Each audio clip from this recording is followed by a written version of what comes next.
Hi hello friends, ಎಲ್ರಿಗೂ ನಮಸ್ತೆ. Welcome back to my YouTube channel Anumounika vlog. ಇನ್ನು ಈ ವ್ಲಾಗ್ ಬಂದು 12 ಗಂಟೆಯಿಂದ ಸ್ಟಾರ್ಟ್ ಮಾಡ್ತಿದ್ದೀನಿ. ಈಗ ಟೈಮ್ ಬಂದು 12 ಗಂಟೆ ಆಗಿದೆ. ಈಗ ಸ್ವಲ್ಪ ಹೊರಗಡೆ ಹೋಗ್ತಿದ್ದೀರಿ. ಹೊರಗಡೆ ಏನಕ್ಕೆ ಅಂದರೆ ನನ್ನ ಮಗಳಿಗೆ 3 ದಿನದಿಂದ ಜ್ವರ ಬರ್ತಾನೆ ಇದೆ. ಬಾ ಅಂತಂದ್ರು, ಬರ್ತಿರ್ಲಿಲ್ಲ. ಹಾಸ್ಪಿಟ್ಲಲ್ಲಿ ತೋರಿಸೋಣ ಅಂತಂದರೆ ಮತ್ತು ಇನ್ನು ನಾಳೆಯಿಂದ ಕಾಲೇಜಸ್ ಅಲ್ವಾ, ಇನ್ನು ಜಾಸ್ತಿ ಆಗೋಗುತ್ತೆ ಅಂತೇಳಿ ಇವತ್ತು ಅವಳೇ ಬರ್ತೀನಿ ಅಂದ್ಲು. ಹಾಗಾಗಿ ಕರ್ಕೊಂಡು ಹೋಗ್ತಾ ಇದ್ದೀನಿ. ಹಾಗೆ ಅಮ್ಮನೂ ಅನಿಕಾ ಅವ್ರ ಸಮೇತ ಬಂದಿದ್ದಾರೆ ಊರಿಂದ. ಇನ್ನು ವಿಡಿಯೋ ಕಂಟಿನ್ಯೂ ಆಗ್ತಿರುತ್ತೆ ನೋಡಿ. ಅಡುಗೆನೂ ಇಲ್ಲ ಫ್ರೆಂಡ್ಸ್, ಇನ್ನು ಬಂದು ಅಡುಗೆ ಏನಾದರೂ ಮಾಡಬೇಕು. ಇನ್ನು ಅಮ್ಮ ಅನಿಕಾ ಬಂದಿದ್ದಾರಲ್ಲ, ಏನಾದರೂ ಸ್ಪೆಷಲ್ ಮಾಡಬೇಕು. ಇನ್ನು ಸಂಡೇ ಸ್ಪೆಷಲೇ ಇರುತ್ತೆ, ಮಾಡಬೇಕು. ಇನ್ನು ತೊಗೊಂಬರೋಕೆ ಹೇಳ್ಬೇಕು ನಮ್ಮ ಮನೆಯವ್ರಿಗೆ. ನಾವು ಅಷ್ಟರೊಳಗಡೆ ಹಾಸ್ಪಿಟ್ಲಿಗೆ ಹೋಗಿ ಬಂದುಬಿಡೋಣ ಅಂತ ಹೇಳಿಬಿಟ್ಟು ಈಗ ಹೋಗ್ತಾ ಇದ್ದೀರಿ. ನಡೀರಿ ಹೋಗೋಣ. ಆಯ್ತು, ನಮ್ಮ ಮನೆಯವ್ರು ಹಾಯ್ ಹೇಳ್ತಾರಂತೆ ನಿಮ್ಗೆಲ್ಲ. ಎಲ್ರಿಗೂ ನಮ್ಮ ಮನೆಯವ್ರು ಹಾಯ್ ಹೇಳ್ತಾರೆ ನೋಡಿ. ಸರಿಯಾಗಿ ಹೇಳ್ರಿ. ಅಷ್ಟೇ, ನಮ್ಮ ಮನೆಯವರು ಹಂಗ್ ಬಂದು ಹಿಂಗ್ ಹೋಗ್ತಾರೆ ವಿಡಿಯೋಗೆ. ಹೋಗ್ ನೀನೇ ತಗೊಬಂದ್ಬಿಡೋಗ, ನನ್ನ ಕೈಗೆ ಬೇಡ. ನೀನ್ ಅವಾಗ ತಗೊಂಬರ್ತೀಯ ತಾನೇ, ಅದಕ್ಕೆ ಹಾಕೊಂಡು ತಗೊಂಬಂದ್ಬಿಡೋಗ. ಏನೇನು ಬೇಕು ಅಂತ ಹೇಳ್ಬಿಟ್ಟು ನಾನು ಫೋನಲ್ಲಿ ಹೇಳ್ತೀನಿ, ಹೋಗಿ ತಗೊಂಬಂದ್ಬಿಡು. ಸಖತ್ತು ಬಿಸಿಲು, ನಡ್ಕೊಂಡು ಹೋಗೋದಕ್ಕೆ ಆಗ್ತಿಲ್ಲ. ಗಾಡಿ ತಗೋ ಅಂದರೆ ಅವಳಿಗೆ ಸುಸ್ತಾಗ್ತಿದೆ ಅಂದ್ಲು.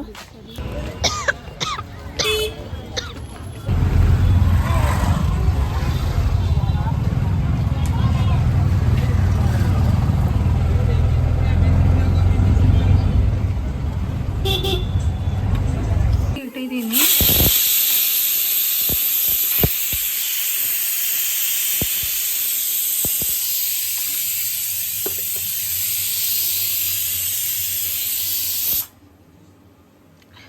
ಇದರಲ್ಲಿ ಚಿಕನ್ ಸಾರಿಗೆ ಇಟ್ಟಿದ್ದೀನಿ. ಇದರಲ್ಲಿ ವೈಟ್ ರೈಸು ಮತ್ತು ಮಟನ್ ಸಾರು, ಅಂದರೆ ಮಟನ್ ಅರ್ಧ kg ಮಾತ್ರ ತೊಗೊಂಬಂದರು. ಮಟನ್ ಸಾರಿಗೆ ಇಟ್ಬಿಟ್ಟು ಮುದ್ದೆ ಮಾಡ್ತಾ ಇದ್ದೀನಿ. ನನ್ನ ಮಗಳಿಗೆ ಹಾಸ್ಪಿಟ್ಲಿಗೆ ಹೋಗಿ ಬರೋದ್ರ ಒಳಗಡೆ ಲೇಟ್ ಆಗೋಗಿ. ಹಲೋ ಫ್ರೆಂಡ್ಸ್, ಹಾಸ್ಪಿಟ್ಲಿಗೆ ಹೋಗಿ ಬರೋದ್ರ ಒಳಗಡೆ ಲೇಟ್ ಆಗೋಗ್ಬಿಡ್ತು. ಹಾಗಾಗಿ ಅನ್ನ ಸಾರನ್ನೇ ಮಾಡಿಬಿಡ್ತಾ ಇದ್ದೀನಿ ನಮ್ಮ ಮನೆಗೆ.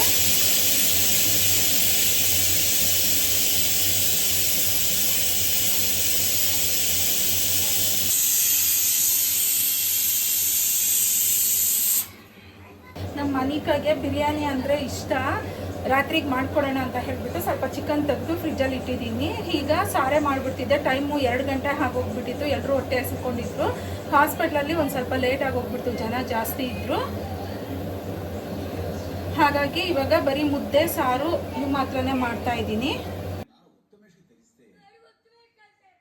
ಫಿಲಮ್ ನೋಡ್ತಾ ಇದ್ದಾರೆ. ನಮ್ಮ ಅಮ್ಮದ ಯಾವಾಗೂ ಬೆಳ್ಳುಳ್ಳಿ ಬಿಡಿಸೋದೇ ಕೆಲಸ. ಇಲ್ಲಿ ಬಂದರೆ ಬೆಳ್ಳುಳ್ಳಿ ಬಿಡಿಸು ಇಟ್ಬಿಟ್ಟು ಹೋಗ್ತಾರೆ ನನಗೆ. ಈಗಲೇ ನೋಡಿ ಅಷ್ಟು ಬಿಡಿಸಿ ಇಟ್ಟಿದ್ದಾರೆ, ಇನ್ನೂ ಬಿಡಿಸ್ತಾ ಇದ್ದಾರೆ.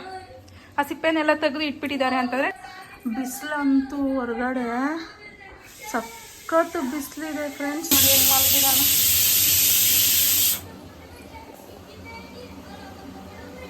ಇದ್ದೆ ಅಂತ ಹೇಳಿಬಿಟ್ಟು ಇನ್ನು ಅವನು ಅಡುಗೆ ಮನೆಯಲ್ಲೇ ಮಲಗಿಬಿಟ್ಟಿದ್ದ. ಇನ್ನು ಮುದ್ದೆ ತೊಳಸ್ಬಿಡ್ಬೇಕು.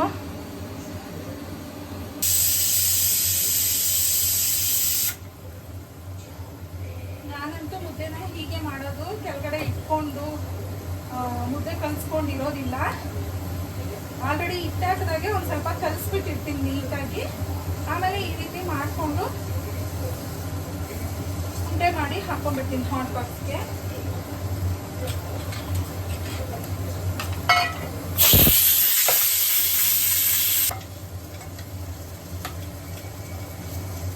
ಚಿಕ್ಕದೊಂದು ಮುದ್ದೆಗೆ ಒಂದು ತಗೊಬೇಕು, ದೊಡ್ಡದಿದೆ.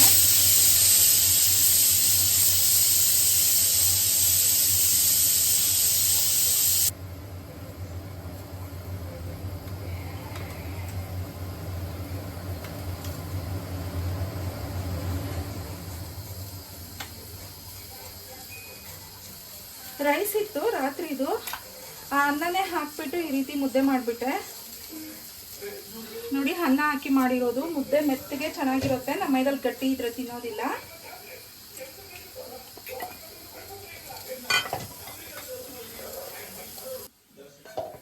ಇದರಲ್ಲಿ ಜಾಸ್ತಿ ಆದಂಗಾಯ್ತು, ಅದಕ್ಕೆ ಇದರಲ್ಲಿ ಹಾಕ್ತಾ ಇದ್ದೀನಿ.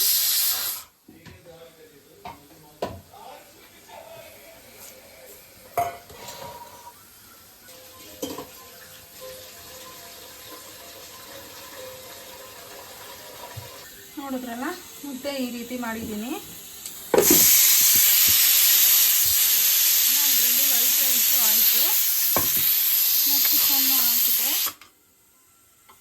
ಮಟನ್ನು ಇನ್ನೊಂದು 2 ವಿಸಿಲ್ ಬರಲಿ ಅಂತ ಇಟ್ಟಿದ್ದೀನಿ. ಇದು ಬಂದು ಊಟ ಎಲ್ಲ ಆದಮೇಲೆ ವಿಡಿಯೋ ಶೂಟ್ ಮಾಡಿರೋದು. ಊಟ ಮಾಡೋಕ್ಕೂ ಮುಂಚೆ ಮಾಡೋಕ್ಕಾಗಿಲ್ಲ, ಲೇಟ್ ಆಗಿತ್ತು ಅಂತ ಎಲ್ರಿಗೂ ಊಟ ಹಾಕ್ಕೊಟ್ಬಿಟ್ಟೆ. ಮತ್ತು ಹಾಗೆ ಇದು ಬಂದು ಸಂಜೆ ಇನ್ನು ನನ್ನ ಅನಿಕಾಗೆ ಬಿರಿಯಾನಿ ಬೇಕು ಅಂತ ಕೇಳಿದ್ಲು, ಹಾಗಾಗಿ ಬಿರಿಯಾನಿ ಮಾಡ್ತಿದ್ದೀನಿ.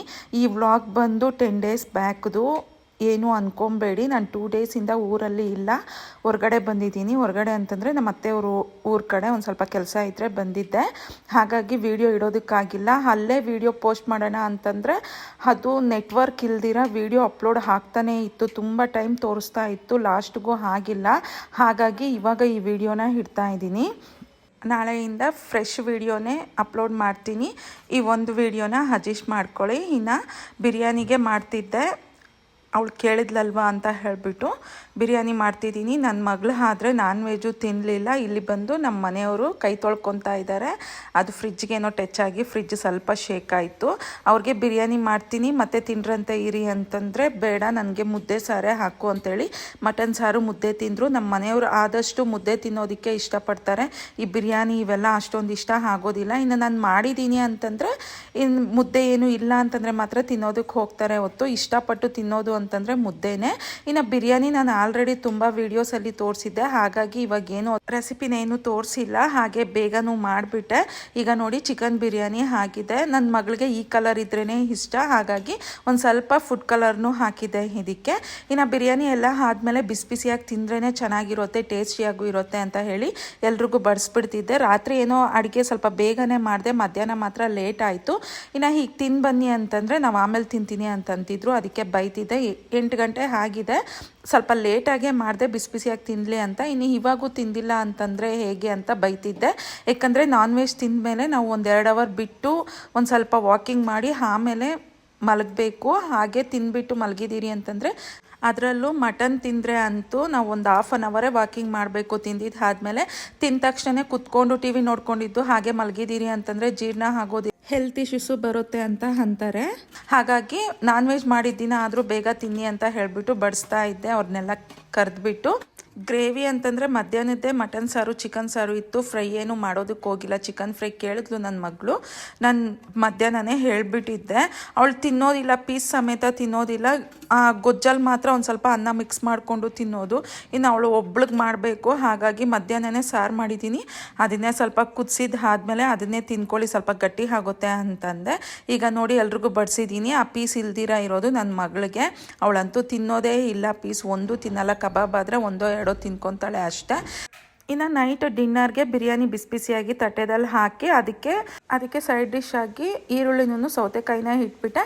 ಇನ್ನು ಚಿಕನ್ ಬೇಕಾಗಿರೋರಿಗೆ ಚಿಕನ್ನು, ಮಟನ್ ಬೇಕಾಗಿರೋರಿಗೆ ಮಟನ್ನು ಹಾಕಿಬಿಟ್ಟು ಇವತ್ತಿನ ಡಿನ್ನರ್ ಹೀಗೆ ಮುಗಿಸ್ತಾ ಇದ್ದೀರಿ.